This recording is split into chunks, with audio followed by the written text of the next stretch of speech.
Tulsi went on Twitter and defended Joe Biden from some heavy criticism he was getting. Okay, well, let's see what she says. She says, Elizabeth Warren and Kamala Harris, Joe Biden did not celebrate or coddle segregationists. His critics have unfairly misrepresented his important message to score cheap political points. I agree with Clyburn and Biden. In order for Congress and the president to get things done for the American people, there needs to be civility in Washington and in the country. The ability to work with those we disagree, even those who hold some views which we abhor.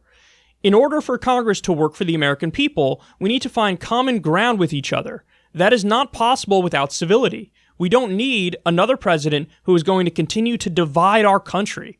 We need a president who will unite us. United we stand, divided we fall. Yeah, no. So let me explain why this is dead wrong. Joe Biden didn't work with segregationists because he wanted to do something positive, like, for example, end wars, which is something I know Tulsi cares deeply about. Joe Biden worked with segregationists because he believed in segregation. Now, he didn't believe in full segregation, okay? He's not as much of a moral monster as Strom Thurmond, but he did believe in stopping busing desegregation.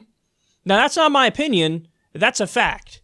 Joe Biden is on the record as fighting busing desegregation. And he gave the same kind of milquetoast bullshit argument you hear all the time of, oh, no, I agree with the end goal of busing desegregation. I just don't support our methods of forcing it on, people and forcing it on the country. So I'm against forced busing desegregation.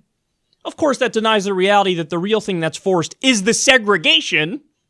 Okay, but we've heard this a zillion times. Oh, I support your goal. I just don't support the means by which you get there. So now I'm going to stand side by side with absolute monsters like Strom Thurmond and agree with him on a core racist issue. And I didn't mince words. I didn't stumble there. I didn't stutter. This is a bigoted position.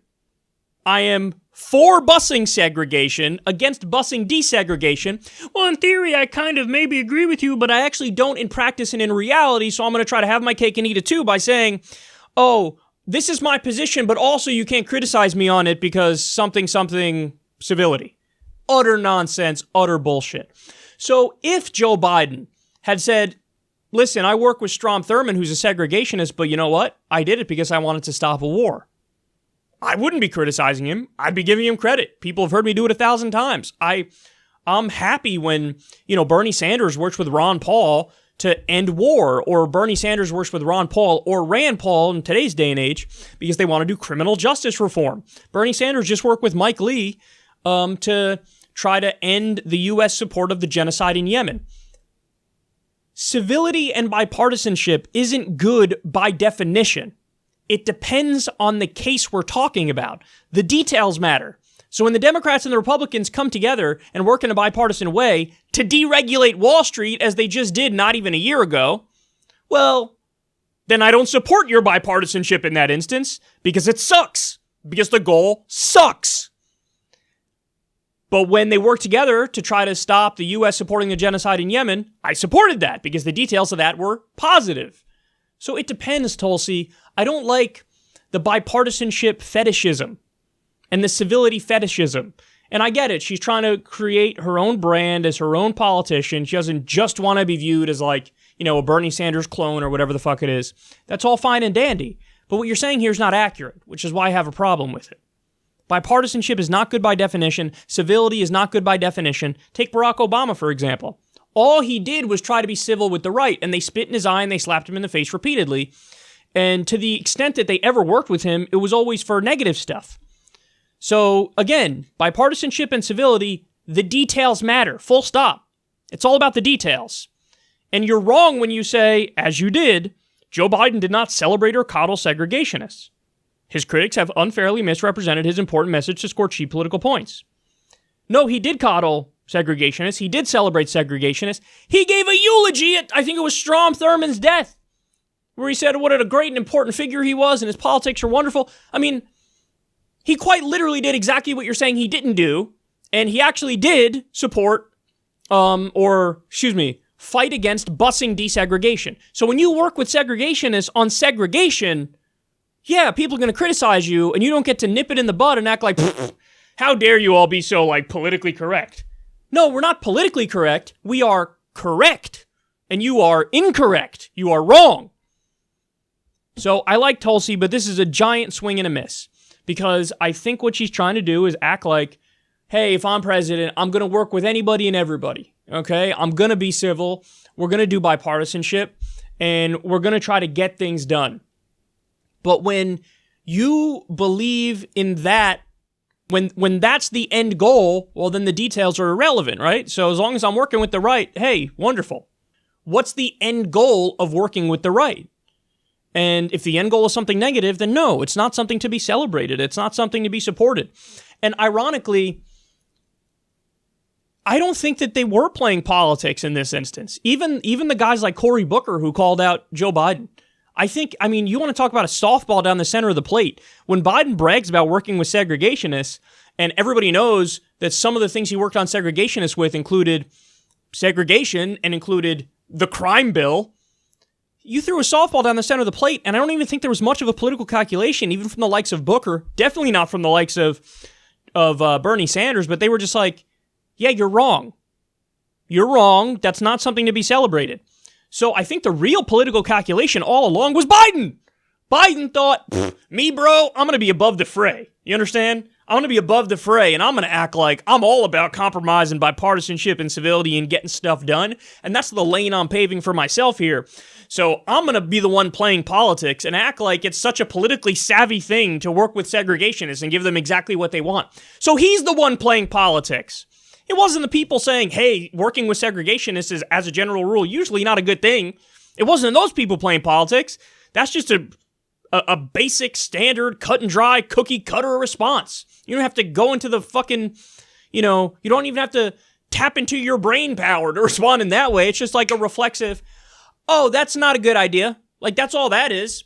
So I don't like that. And in this case, even Tulsi, I think, is playing politics because, again, she's trying to pave the path for herself as, I'm about bipartisanship, I'm about civility, and I'm one of those candidates. And so, don't come out against that. Well, Tulsi, we are going to come out against it when it's necessary. Tulsi, if you become president and everybody on the right, everybody is screaming about how Medicare for all is evil socialism that's going to bring about death panels and kill your grandma, and by the way, they will do that. They will. Then your response better not be, I care about civility and I care about bipartisanship. No, see, that's an instance where you could throw that shit out the window and you have to fight. You have to make them bend to your will.